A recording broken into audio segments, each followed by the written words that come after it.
So good morning, September 11, 2014. This is CISG113, Section 1, Information Security and Privacy. Today is day number 6 into the semester. So let's get started. Good morning. Welcome back to this class on Thursday morning at 10. This is CISG113, Section 1. We've gone through day number 5 without helping you understand what is meant by corporate social responsibility. So let me start by telling you, those of you who have lived in Macau for more than 10 or 20 years, like most of you, understand that in Macau we do have a company called STDM, okay? Do you know what company is this? STDM? A very famous company, which is operating the casino, Lisboa, in Grand Lisboa, and also the Jet Foy company, okay? You know what it is. So one of the examples of corporate social responsibility demonstrated by this company is that in order to get the jet foil running smoothly from Macau to Hong Kong and Hong Kong to Macau, we need dredgers, the ship or the boats with a lot of scooping devices to scoop out all the mud along the pathway from Macau to Hong Kong, particularly path from Macau to between the Lantau Island and Macau. And this is considered as one important example of corporate social responsibility, because by doing that, we assure that when we ride on the jet foil, we have a water deep enough for the jet foil to operate. This is done for the government of Macau and also the people of Macau. Now, it's an example of corporate social responsibility, but in order to help you understand a little bit more, responsibility means something you have to do for some reason, okay? But when we talk about social responsibility, it's something that you believe in order to have a good working society for the sake of common good, we need to fulfill some of those work responsibility. The corporate means it's done not on behalf of an individual, like you and me, but it's done on behalf of the company. Now, many of the casino tycoons in Macau got the contract that they could open their casinos in Macau for the sake of, well, definitely, they can generate revenues from the Macau government, but they are also obliged to do something good for the society. Okay? Now, today, I want to play you a very interesting video on corporate social responsibility to get you a head start, okay? Corporate social responsibility. Are you familiar with the term corporate social responsibility? It all started back in the 70s. The Club of Rome, a group of scholars, thinkers, executives, economists, and others who took on the task of laying out the future of industrial growth, invented the concept of sustainable development. Sustainable development. Does that ring a bell? At a time when resources are becoming more scarce and the population is growing, the challenge now facing people, governments, and businesses, all of us in fact, is to find the most sustainable forms of growth possible. And today, the trend is unstoppable. 1972, the Stockholm Earth Summit set out a wide-ranging plan for international action to fight pollution. 20 years later, the Rio de Janeiro Earth Summit defined economic progress, social justice, and environmental protection as the 3 pillars of regional sustainable development. The basis for action by the business world in support of local communities was established. And all over the world, businesses have opened their doors to partnerships with local residents. They are investing money and taking initiatives in conducting and coordinating community support programs in the field, and becoming a trusted partner in the process. Such businesses have put social responsibility at the heart of their strategy. Today, every company is asking itself, what practical steps can we take to improve the day-to-day lives of local residents? From a social standpoint, the company can work in each community to address local aspirations, assist with training, create local jobs, and give support to associations that are working towards the public good. In terms of economic development, the company can help develop a local skills network.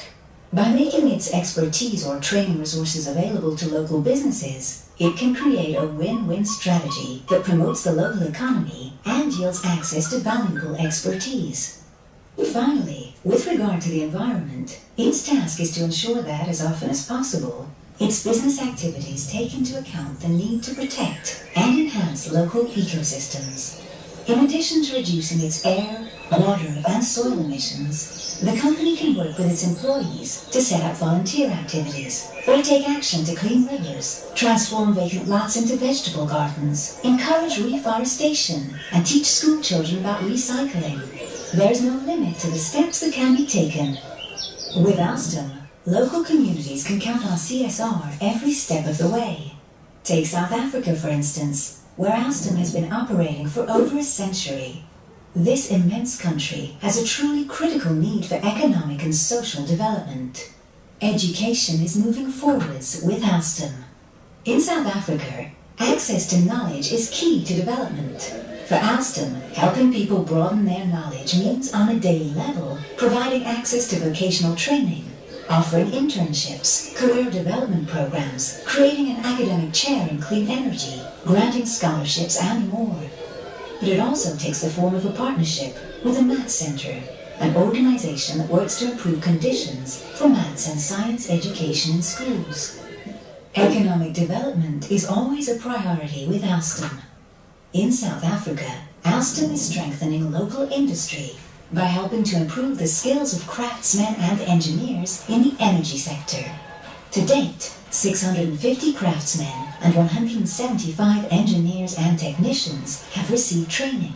The result is that a new network of qualified subcontractors is emerging, able to meet Alstom's needs and those of the energy sector as a whole. And finally, with Alstom, the world has a partner in preserving the environment. Alstom is conducting projects in South Africa that are educating and training communities in ways that preserve their natural heritage. These projects include the development of environment classes. When children learn how to create a vegetable patch, recover waste, collect rainwater, and so on, the school becomes a means of conveying how important the environment is for their living conditions, and helps students carry that message to the rest of their family. These and many other initiatives are encouraged by proactive laws passed by local authorities. Through its actions, Alstom aims to contribute to social progress and environmental preservation by providing technological solutions that meet energy and transport needs. The group is assuming its responsibility with regard to its neighbors in the community.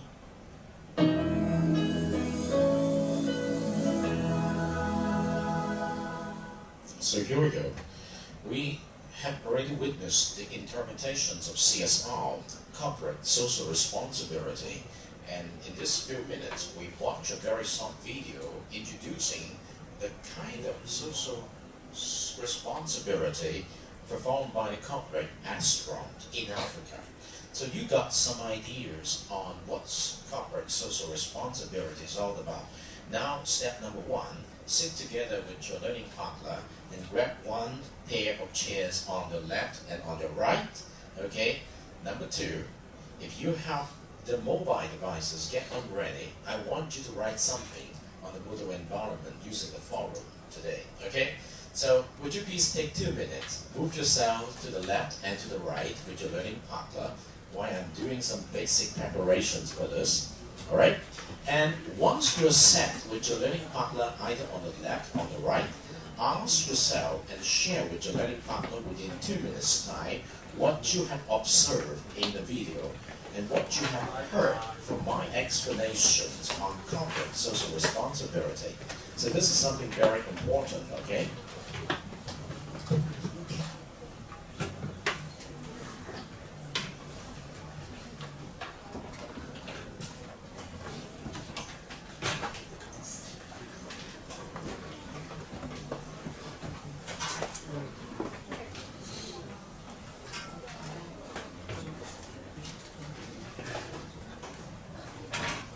You have not more than 2 minutes to exchange your views on corporate social responsibility with your learning partner. Your learning partner.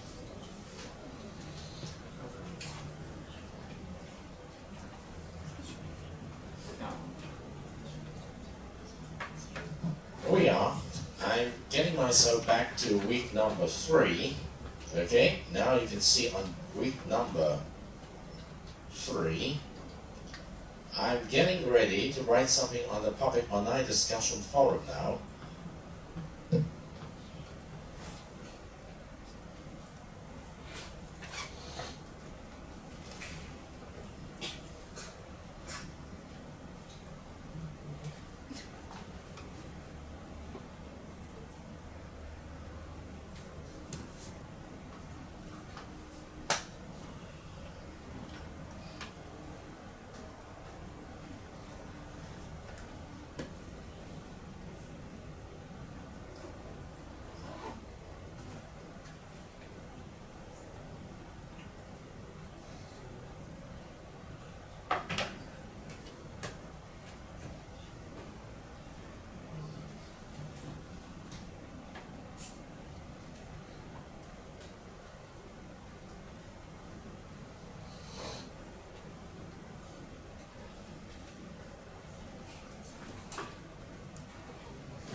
There we go. You can see that I posed the first questions here.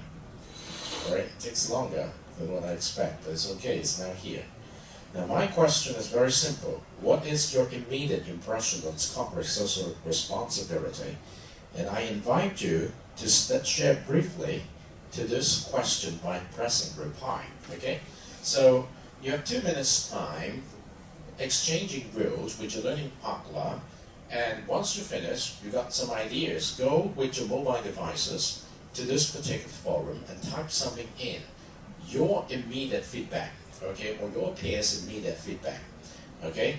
So now we are going to collect ideas in a minute from this forum. All right, having said that, while you're still doing your discussions here, I would like to make sure that I got my attendance record straight. So I'm going to do some attendance calling here. Yep. So here we go.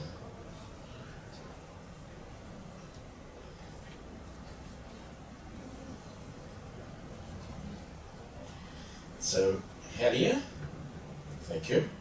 Claudia is not here, still not here. Ada, thank you. Andy, thank you. Ryan, thank you. So Jenny, thank you. Jackie, thank you. White Pink, thank you. Si Hong, not here yet. Okay. And then Manfong, not here yet. Okay. So Beatrice, thank you. Fish, thank you. Angela, thank you. And then Erika, thank you. And Wayan, not here yet. Okay. Ruby, thank you.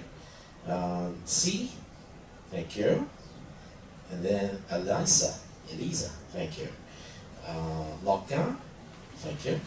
Stephen, thank you. And then Terrence, thank you. Winnie, thank you. And then let's see, Wai Ching, thank you. Gagi, thank you. Winnie Ho, thank you. Gillian, thank you. Friend, thank you. And then Michelle, thank you. Annie, thank you. Lighting, thank you. All right. So Gaki, thank you. Ryan, thank you. Lester, thank you. And then Kelvin, thank you. Baka, thank you. Hanson, thank you. Okay, Jessica, thank you. Zikin, thank you. Changi, thank you. Iris, thank you very much. Any person whose name has not been called. All right, so attendance call for this class is completed.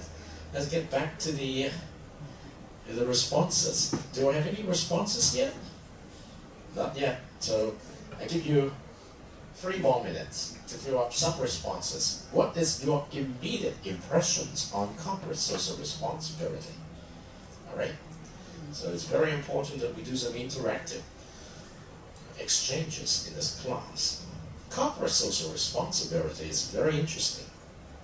Well, personal social responsibility, you know that I need to keep myself clean, particularly when you have a roommate.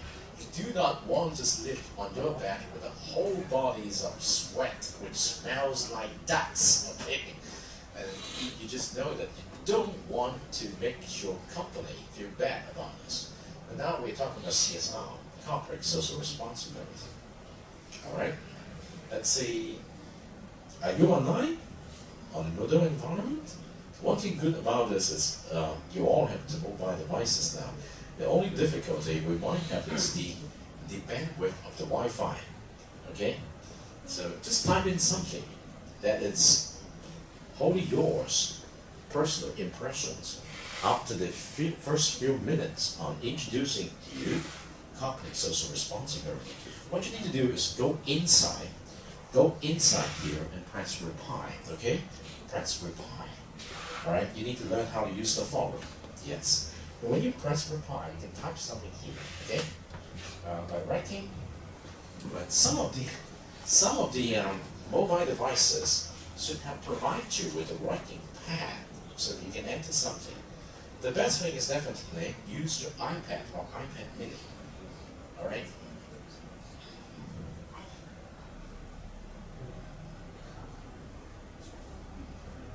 Okay, we will give you 2 more minutes to do that, and then in the meantime, now let me walk you back to the core of the class today.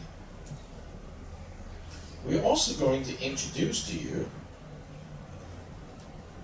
definitely keep in mind that the reasons why we would like you to provide some immediate feedback is we're doing inquiry-based learning. The practice of inquiry-based learning is, according to my suggestion in this class, is we do observation first.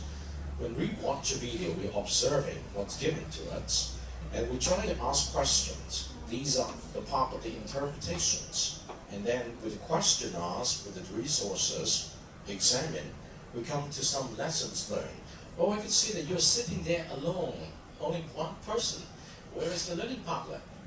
Absent, okay. You might want to get to someone else on the rows, and you can have a person to talk to on the back ones, so that you are not alone, okay? So basically, we want you to be taken good care of. All right, so now,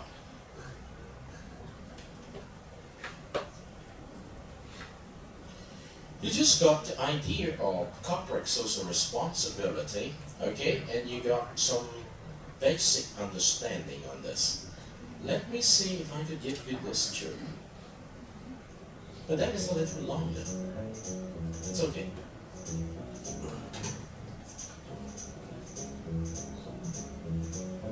This could help you have more corporate ideas.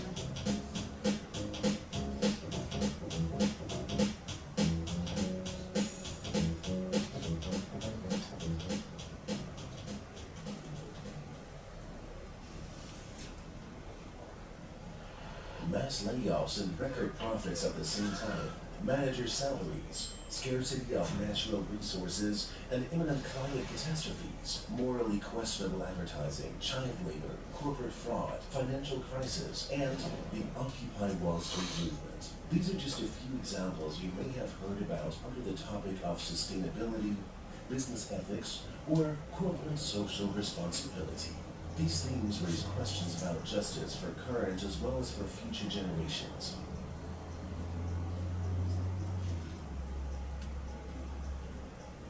We want to ask, corporate social responsibility, CSR for short, what is this? This man made headlines a few years ago. In 2004, Angelo Ugolotti learned from investigators that he was chairman of the board of several companies set up by his employer, the Italian milk concern Parmalat. Angelo, however, had not even heard of those companies. employees, and Parmalat was only responsible for the switchboard. You can imagine how the story goes. Corporate fraud at its best. Bogus companies, cooking the books, bribery, accounts in the Cayman Islands, the whole works. The task of corporate social responsibility is to prevent these and other morally reprehensible practices which can weaken society, damage companies, and hurt employees. More and more companies have realized the relevance of moral practices in their businesses, even though they have not always sufficiently implemented CSR yet. Concrete preventative measures are often labeled risk management, a term more commonly used for avoiding financial risks and damage to a company's reputation. No one likes bad press, right? Thus, companies define clear rules, so-called compliance or value management systems. For example, you can accept a bottle of wine from the supplier, but you have to pass up a golfing trip to Hawaii. However, risk and compliance management are only one aspect of corporate responsibility correctly understood. Firstly, CSR is not just about preventing bad practices, like corruption and fraud and so on. Secondly, this approach does not question a company's business activities as such. In fact, compliance management could be an efficient control mechanism even in organizations like the mafia. The more challenging question is, how can companies contribute to a good society through good business practices? Oh, that's easy, they say. We'll create a charity foundation or donate a lot of money and thus do good. Wrong. That won't hurt and may even help, but it's not systemic change. The important thing is, CSR is about how companies make profits, not about how they spend them. Corporate social responsibility must not simply be the repair center of capitalism. It has to demand systemic change in a market economy. This requires a new role for the key players in this game. Companies must become not only economic, but also moral actors. What's required and important is a stronger integrative perspective based on a system of deontological values and which is closely related to the company's core business. This means social and ecological criteria must be taken into consideration. For example, in the treatment of employees, organization of the production process, offered and produced products and services, and responsible business practices of suppliers, the so-called supply chain. By the way, virtuous managers or the honorable merchant alone will not suffice. We need employees of integrity at all levels of the company, but we also need organizational structures and clear rules. But relying on a code of conduct is also short-sighted, because in extreme cases, it means act according to some given rules, which is the opposite of ethical reflection, namely actual thinking about good and evil, right and wrong. In other words, CSR is always about both individuals and institutional structure. In business ethics, one speaks of individual ethics and institutional ethics. But isn't that unrealistic? Shouldn't the state do more to promote a good and fair society? Granted, it is unrealistic. And that's exactly why such questions are important. Business ethicists don't just ask what the world is like, but also what it should be like, how it ought to be. At the very least, we want to suggest where the journey should lead. At the same time, we want to make practical suggestions about how to embark on that journey. One speaks of questions of justification on the one hand and of implementation on the other, preferably in that order. The state, particularly through politics and law, can contribute to the implementation of corporate responsibility, but only within a limited range. If we look at society from a bird's-eye view, we can spot different social systems. The economic system, the political system, the justice system, for example. One can speak of the functionally differentiated society we live in. About 60 or 70 years ago, some German economist came up with an idea that led to the development of the social market economy as we know it, particularly in Europe. The thought that a market economy should be embedded in a political framework that determines the rules of the game.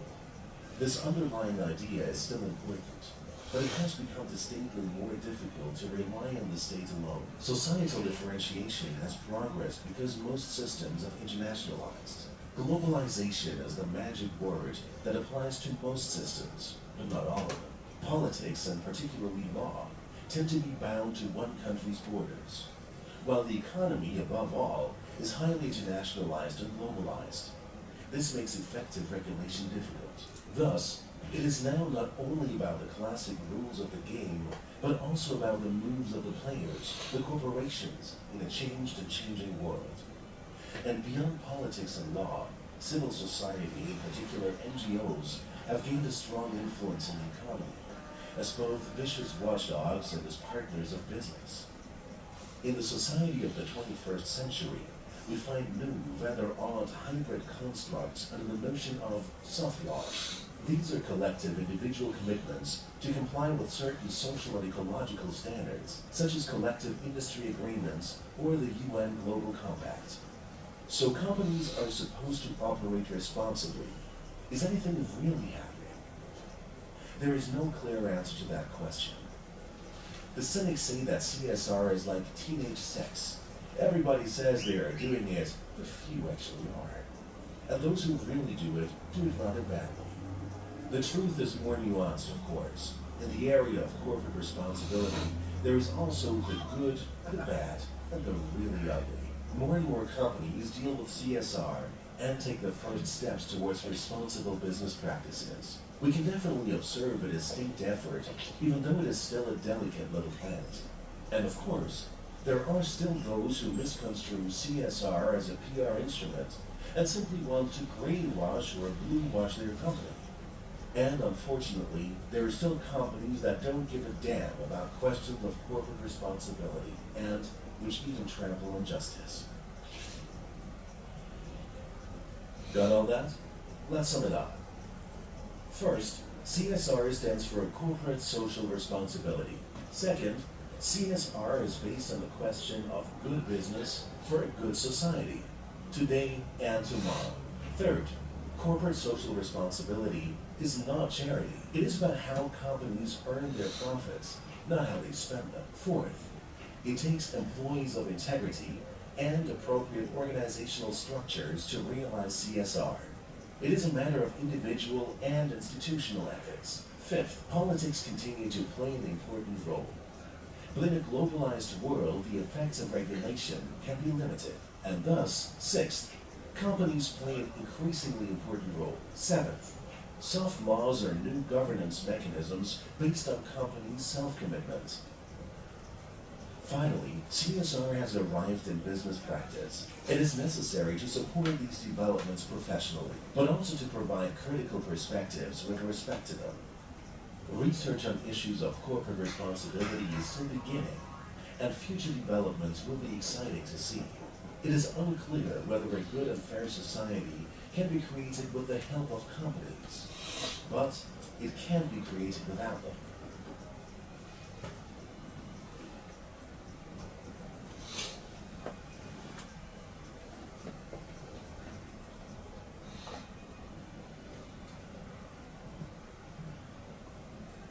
Oh, we almost forgot. Besides corporate responsibility, there is also consumer responsibility. You can practice that the next time you go shopping. And there may be more from us on that topic.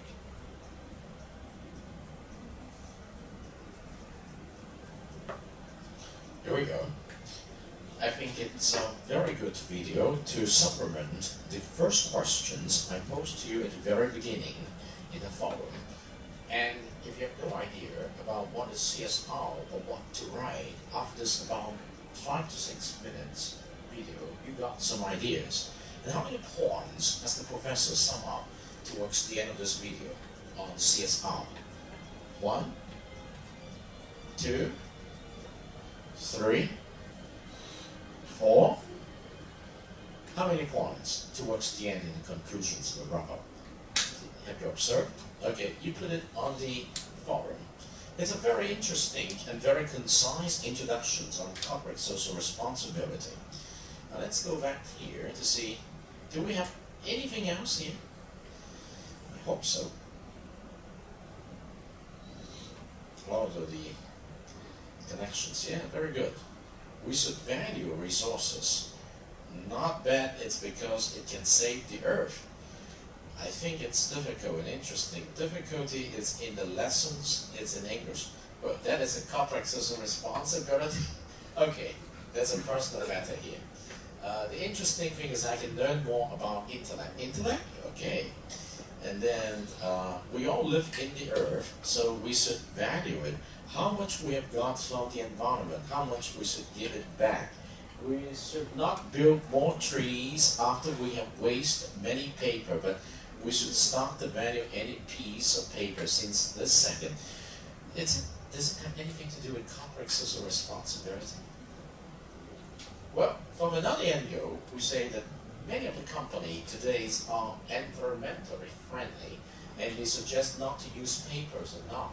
So they implement what we call paperless office, where you use electronic tools to keep track of documents.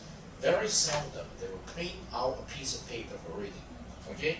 So from that point of view, it could be established. But what is corporate social responsibility as introduced by professors from University of St. Gallen in Europe? So, well, I would like you to basically come back to this forum and provide some of your perspective. But today, let's see if we could move on to another topic, okay? So it's about digital divide. That is today's core topic. So what is meant by digital divide? Now that is another very important topic for this week. A divide means something that is going to classify you on one side and someone else on the other side. When we say a divide today, we say those that have the resources from those that have no resources. In the context of the digital era, that means those who could get access to the computer and the intellect resources versus those who have no access to a computer and the internet resources. Now, think about this. In Macau, we're living in a relatively well-off society. We do not seem to have a lot of problems identifying kids or families who cannot afford a computer or even the internet access to computer. But in many regions in the world, including in Hong Kong, there are many families who cannot afford an education for the kid with the resources of the computer. And in Hong Kong, they have the poverty line.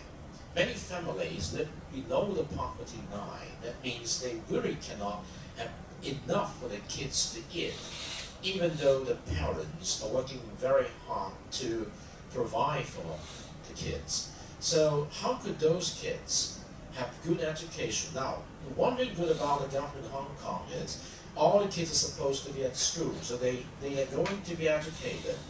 Well, no matter what kind of school they are. But the point is, when the kids finish school of the day of the school and return home, when the kids do not have resources at home to go online, to work online, it's very hard for the kids to do their homework and to learn something better. So organizations called an NGO in Hong Kong, non-government organizations, many organizations in Hong Kong, work out plans to help kids, or better say families, they do not have the resources to supply to the kids the necessary computing resources. And one example of this organization is Web Organic. That means they try to provide to each family the need of the computing resources at a price that is affordable by the company, by the family. For example, if you would classify the family below the poverty line and you really cannot support your kids with one computer at home with internet access, they will come to negotiate with you and to see if you could pay $100 per month. So that if you can pay $100 per month, when you join the program, they're going to give you an excellent computer and an internet access. Okay? But with that $100 per month, well, they can enjoy internet access at home with an excellent computer. But some of the time, even $100 per month, they cannot afford it. That is another problem. That is even harder to handle. But the basic reasons for this kind of strategies or examples to help bridge the digital divide so that those who have the resources and those who do not have the resources, the gap is narrower because of that. Now, another good examples of this it's that I'm going to show you a very interesting example of a bunch of college students from the Hong Kong Polytechnic University. They participate in a service learning program that they're going to a foreign country, and in this particular example is called Cambodia. And there in Cambodia, kids do not even have resources, not even computing resources, not even electricity sometimes, not even books to study. And so they go there, spend a couple of weeks there to help provide the resources and the educational expertise to the kids there to bridge the digital divide. So I'm not going to tell you more now until I'm going to engage you in discussions after you watch the very short video here.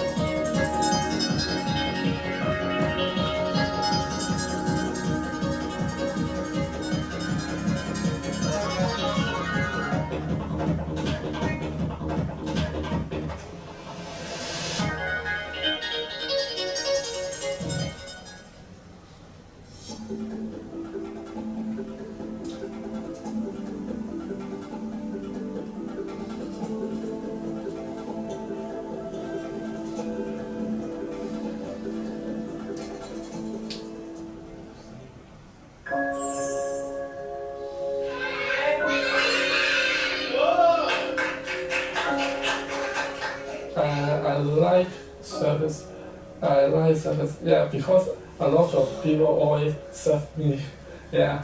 So I think I have a lot of experience about service. I would like to make this world a better place. Like, there are lots of discontent, discord in our world, but by knowing more about each other, by stepping into each other's shoes, that you can really understand their needs, their concerns, what they want, and all this can help make, by mutual understanding, you can know more about each other and help making our world a better place, a more peaceful one. If we want to have our younger generation more fruitful and more advancing towards and being more competitive with others, we need to do more. I like to think of service learning as the closest to a complete education. It posed a great impact throughout my life, that changing my attitude and strengthen my belief in helping others, and also staying strong when we have difficulties. After the service, I really pushed to continue my thinking about problems and other things for now. Even the service recipients, their impact will be very short. True. Yeah. So it's the learning part that the students most benefit from doing those service learning things, right? Realization, awareness, and self-development. Find more yourself. Service and learning together. When you put academic components into service and let students learn about these academic components through giving service to people. Service learning is a way to encourage students to really to put their knowledge in practice. So the learning part is the most important. Service learning offers students the unique opportunity to engage with the society and rethink the meaning of their study and their role in society. In this episode, we will follow Dr. Nai, Dr. Chang, and Dr. Ng in the Service Learning Project, in which students visit and teach computing skills to children in Cambodia. Dr. Nai, Dr. Chang, and Dr. Ng will also share with us their experience of teaching service learning subjects and the challenges and rewards that come with it. Service learning is rewarding, but I do have to say it is probably the most challenging thing in terms of teaching. First challenge is on the student level. In general, whenever we bring students on these subjects, we always have students whose idea is to go on there as a cheap holiday and just to play. We find that the reflective essays have been a wonderful way in dealing with them. These days seems a bit messy, but you guys make me know how to consider of others and make me know how to cooperate with you guys. the reflection really helped us, and I really want to thank my supervisors and also their tutors. Yeah, they really helped us because every night we have meetings and all that kind of thing that really help us, and they really do other kind of reflection with us when we went back to Hong Kong. Giving them a lot of reflection to do, making them really think upon what they were learning, I think that actually had a very positive impact upon the motivation of our students, motivating them to actually put themselves aside and actually serve and try to learn from this experience. So can you share with us about what you have learned? You do not know the result if you never try. Just in case, if I did not go to Cambodia.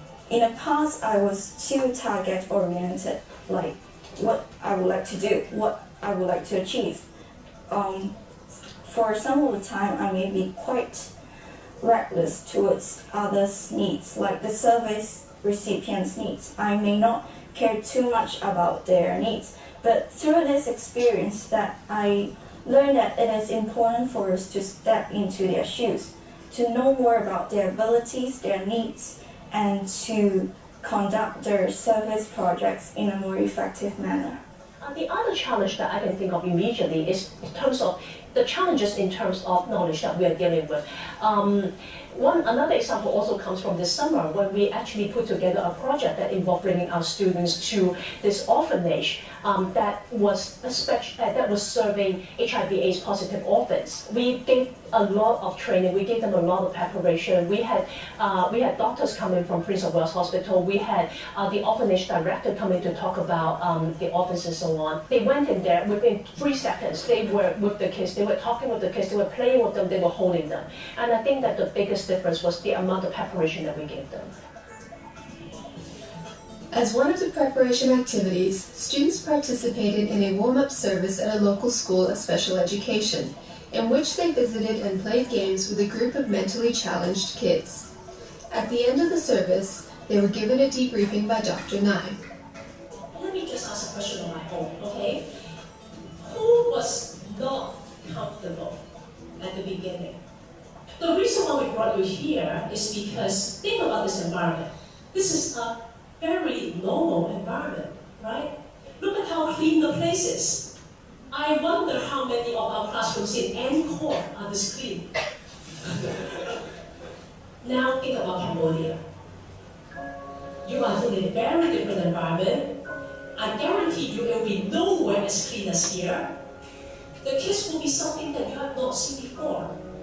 Some of the kids today, they were mentally challenged, but they were clean. Some of the kids in Cambodia will not be clean. Most of them will not be wearing shoes. You will not be wearing shoes. The environment will not be clean like this. There will be dust, there will be dirt everywhere. Right? So in a way, the reason why we brought you here is because we want to see how you will react, how you will react to the challenge of being in a situation that is not exactly something that you're used to. Well, I'm really glad that I come and be able to observe this particular project in this class. It is obvious that Professor Nai, Grace, Stephen Chen, Professor Chen had prepared them very well. The expectation of the student need to be well prepared. I think the staff themselves need to be well prepared. I think this is one lesson that I hope that at least I learned from this experience, and I certainly will try to encourage all the staff to remember that when they start designing a service learning course.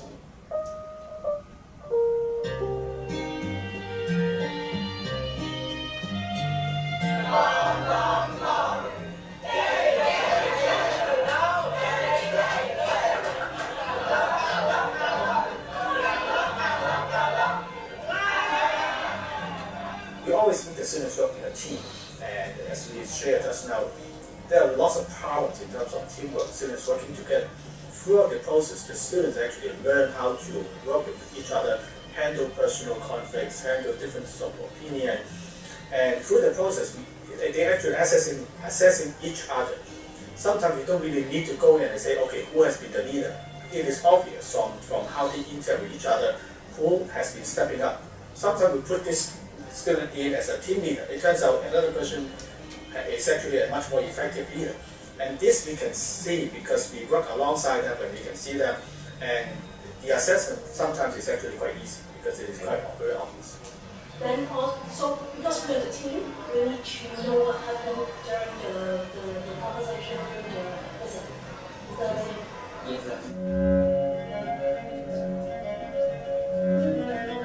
I was just thinking about how students learn, how service learning connects to the academic discipline, and I think that one of the ways that it connects the most is that it actually lets students take whatever they were learning in the classroom and put it to real use. All of the stuff that is from 312 all of a sudden starts to make sense, and that was because they actually had to understand this stuff in order to put it in place. Most of the times in the class, we lecturer only talk about some theories, and in fact we may not know how the theory works. But when we go into the real world and we work with that theories, and we find that, oh, these theories work like that.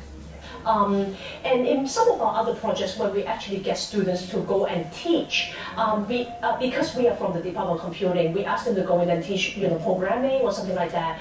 And really, one of the students came back and told me, said, wow, when I started preparing the lesson plans, when I started teaching, then I realized how many holes there were. I remember in these few days I have taught my students, because I'm living in Hawaii, I taught my student about the programming. Yeah, and I really learned a lot from her, because I remember we revised the programming language because I haven't touched programming for nearly one semester. Yeah. Through those subsequent projects, they provide the triggers, the catalyst, for students to eager to learn more, and then we can offer them more afterwards. That is the trick. I mean, we are not saying that all the subsequent projects can fulfill all the components of IT professional knowledge. That is not necessary, but that it serves as a way to initiate and motivate our students. That is more important. That is the purpose of education. Service learning is to use one's intrinsic value to bring out some extrinsic force that is spare to you, that is spare for you, but is essential for others. Service learning can help you find more yourself.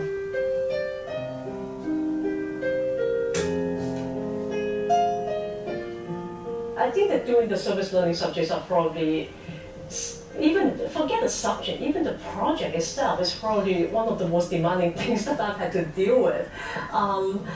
I think the biggest thing is that it's one of the most satisfying things that I've ever done. It's one of the most challenging things that I've ever done, but it's also one of the most personally satisfying things. To see the students grow, to see how to actually watch them grow over the course of one summer while they are working with the projects. I remember one summer where you see the student at the beginning of the summer and you see him at the end of the summer, and you're like, wow, this kid is like two different people. And then watching them, start from being just simply participation to starting to coordinate, to starting to lead, and to start to propose projects. And towards the end of his academic studies, he was actually going out and recruiting new projects back for us. And that is just so completely amazing. And I don't know, I mean, in many ways, I see our students as, okay, they're not my kids, but they're somebody else's kids. And, I'm sure that his parents would be happy to see him learning something like this. And as his teachers, it is the duty and the responsibility that society or our job has placed upon us. But at the same time, it's also just, what could be more satisfying than actually seeing us make an impact in somebody's life, something that visible. You could teach like a half a dozen subjects, get a really good SFQ, and still not see that, because the students will not remember you after the subjects. But for the service learning projects, I've never had a student who went on the service learning and they could not remember me afterwards. That's not going to happen. Yeah. I think it is important. Now I'm more convinced that particularly for academic staff who had never done it before.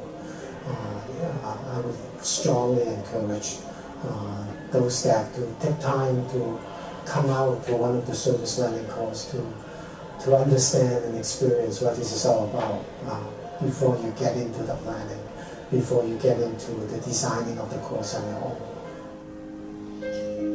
Okay, now I want to make sure that you're not misdirected to service learning.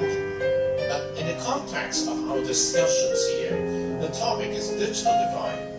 And we start out, before we invite you to watch this video, is what you as an individual can do to bridge the digital divide gap. Now what is meant by digital divide? We know that in every society, there are those who have the resources and there are those who do not have the resources. In the context of a computing environment, like a computer and internet access, if you have resources, excellent. What about those who do not have the resources? Or in the context of a knowledge society, if you have the knowledge, excellent. What about those who do not have access to the knowledge? So we are trying to pose a question to you. What can you do as an individual to bridge the digital divide gap? Well, some suggestions that come from students in the past semester is, well, I could use my knowledge to help those who do not have the knowledge to use computer, to have the knowledge to use computer. I could use my resources, no matter how small it is. If I could pull together a number of my colleagues, classmates, if we want to help some family, we could set up some computers and we could donate those computers to families who are in need. Well, these two examples are excellent. And if we could tie these two examples to the corporate social responsibility level, then instead of one individual, instead of a couple of individuals, we have different companies who are willing to do something to bridge the digital divide gap. Now, in the context of this particular video, you see the Hong Kong Polytechnic University as a higher education institution highly advocate its faculty member to think of a very important field of study that is called service learning. And one of the strategies they use to promote service learning is to invite individual faculty member to think of some way to bridge the digital divide. In other countries, those countries where there is a great need for computing resources, computing knowledge brought in by professionals. So since they are educators, they come up with a project which is called Service Learning to Bridge the Digital Divide Gap in Cambodia. They have collaborators in Cambodia. Mostly these are the schools, be it the primary school, be it the secondary school. What you saw here is just a little bit on the background, but not enough. They're going to visit an orphanage, and they talk about the HIV positive orphanage. That means those kids living in the orphanage definitely do not have parents to take care of them, but they are also HIV positive. That means they have AIDS, okay? And they do not have the resources, they do not have the knowledge. So they invite people from around the world to come to help those kids, to provide care for them, to give them an environment where they could enjoy learning and enjoy learning with technology. And what they did is they set up the service learning program, recruit students from different years of the study, their first year, second year, third year, and fourth years, and they tell the student, this is a project which you're going to do in the summer. And it's going to be a project in which after you've done something, you will be given credit on it, okay? And the school recognizes your credit towards your graduations. And so they participate in the project. And depending on the expertise, that means which faculty they study, but since this project was led by the Department of Computing, they actually have thought out a very interesting device now, which has not been described here, but I'm going to give you later on a little bit on those devices.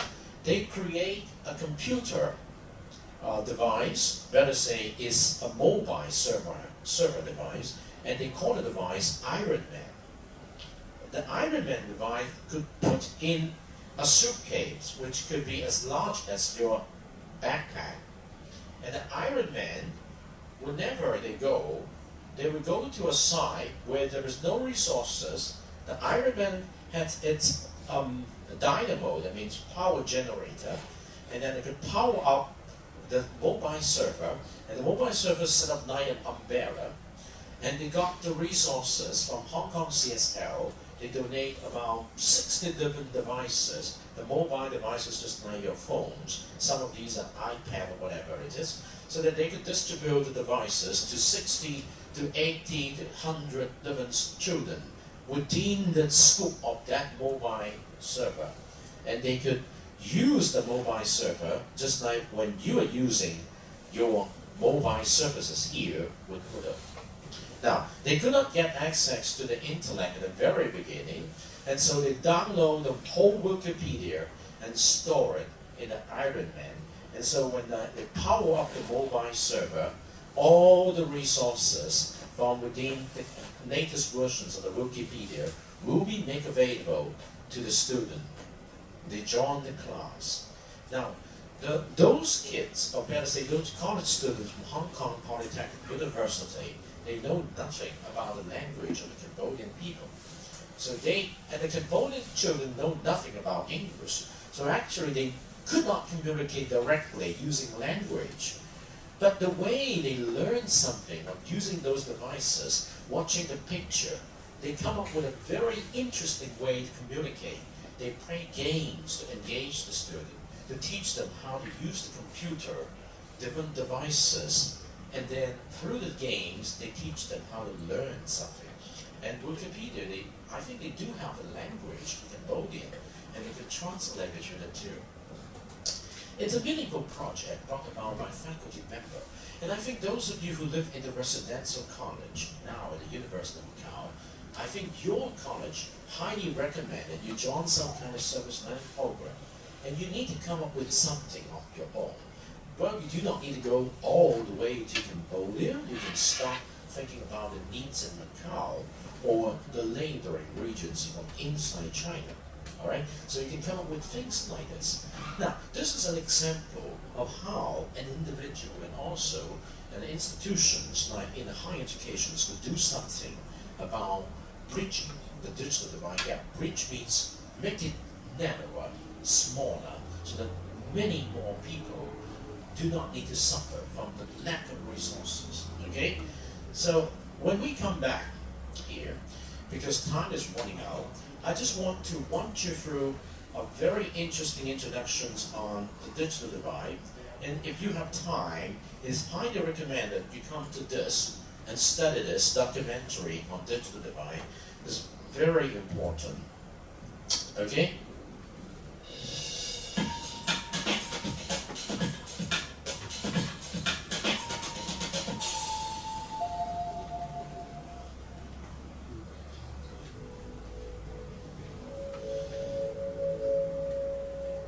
Digital divide is more about people that have access to computers and internet-related technologies as opposed to the people that don't. You know, contracts are probably the greatest problem that seniors find. They're difficult to understand. There is so much small print. You can't make contact with these people because they're in buildings up above our level, and you can't just get access to the building. You have to phone them. Remote communities are invariably communications poor.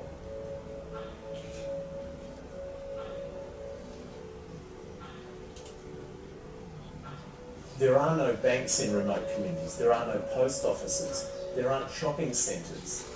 There's not all of these things that we take for granted in cities or towns. If you think about a lot of services like banking, telecommunications, other industries are all really going more high-tech and basing themselves entirely on the internet. And that could be for banking systems now. It's going to actually see someone is going to cost you money.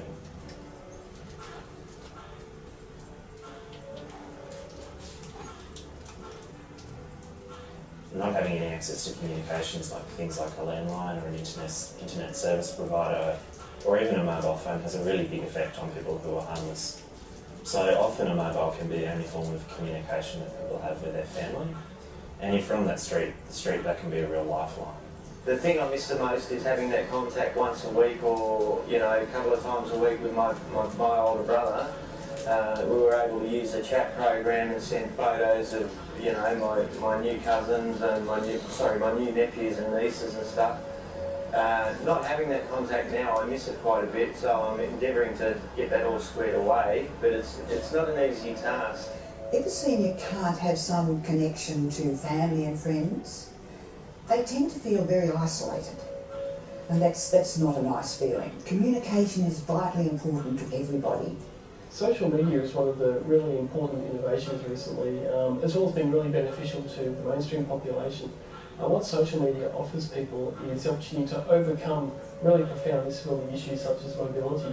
So the fact that you can have things like social media where you can all meet online, it's easy to keep track of people, you can have communication through things like Skype for free, it just opens up a whole new world.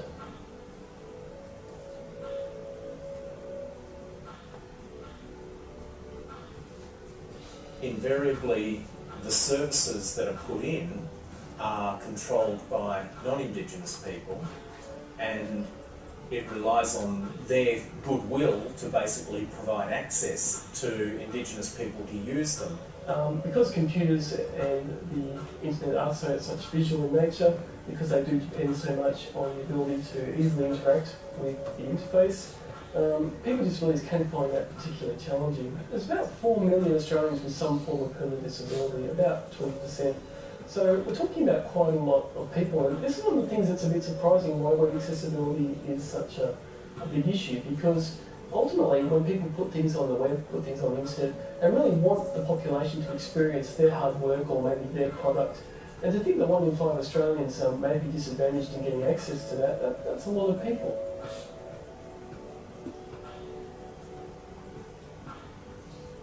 We really need to do a lot more about helping seniors to get online. There's only about 25% at the moment who are actually online, and so we need to make it easier for them.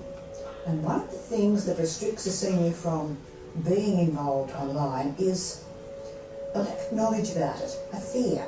So there needs to be good information out there that enables seniors to understand what the implications of being on the internet are, what the advantages are, and the things that they need to be aware of. Broadband and internet access, I think that's critical to be able to continue to learn beyond schooling, to have access to internet banking, to have access to the same sort of communication tools that all other Australians have.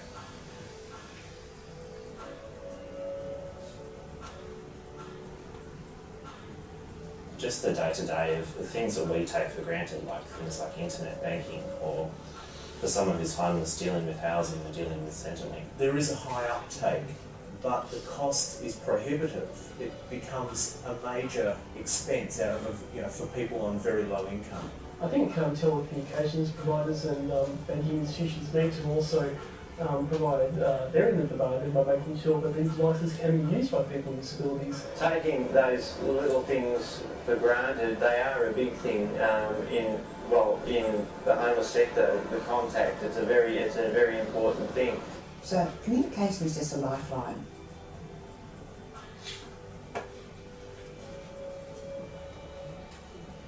So with this very short video, we're trying to give you some sense of what exactly is included when we talk about digital rights.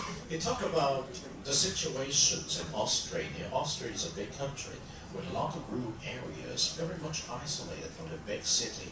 And you know what happens? When we live in those areas, very much isolated from the big city, they enumerate a lot of difficulties. Sometimes not even a landline phone could be available.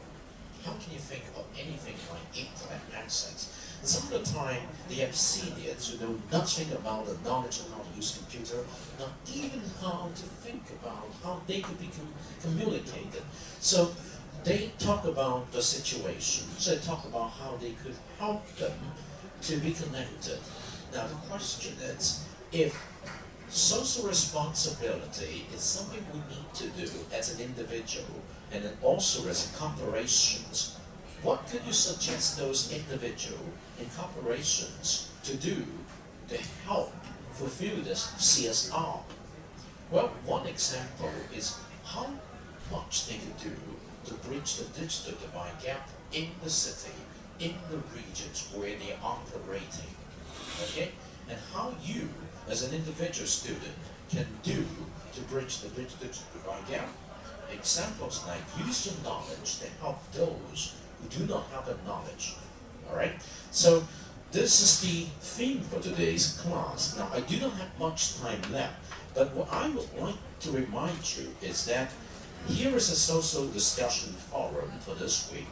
I'm going to pose some questions here, and I would like to solicit your responses. Now, I'm not going to do a lot of jumping in to provide my opinion, but the point is you must provide, using this, your personal perspective as an important record of your classroom participation. Now, let me do one thing, since I have invited you to do it, as of last class, I invite you to sign up here to see if I have any student who would like to share something. But unfortunately, I could only got Learning Partner and no one signed up for today. Now, let me remind you, I'm going to post a call for participations every week. So starting from tomorrow, you will see another call for participations from this week's public discussion forum for you to sign up for next week's classroom participation sharing. Do not miss such a good opportunity for you to earn some points while also taking your responsibility to demonstrate you're learning something from this class, okay? And one more thing before you go is that next week is the fourth week into the semester, and if you look at the calendar here, okay, the calendar, particularly the submission calendar, you understand that you're supposed to submit something, okay, by the end of next week. And that something is the artifact for your first learning contract. If you look at this here, it's, don't look at the date here, but the end of week number 4, alright? And the artifacts for your first learning contract include the following items. And you must get yourself ready, because mostly by this Saturday, you can see the submission links for individual item will be set up in the Moodle environment to collect your artifact throughout next week. Okay? And the deadline is mostly by the end of next Sunday. Alright? The deadline is mostly by the end of next Sunday. And your responsibility is to get them completed and submitted in order to start earning your score for the first learning contract. Okay? And never miss a chance to do your in-class participation to earn your score along the way towards the semester. Okay? So I finished my lecture, or better say class today, and now time is 11:20. You're free to go, alright? But if you have a question, you can stay on until 11:30 to ask me questions, alright?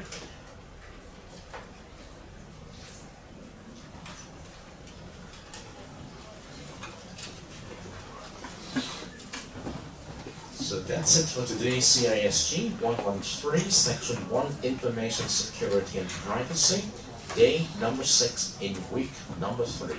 Until next week, stay tuned.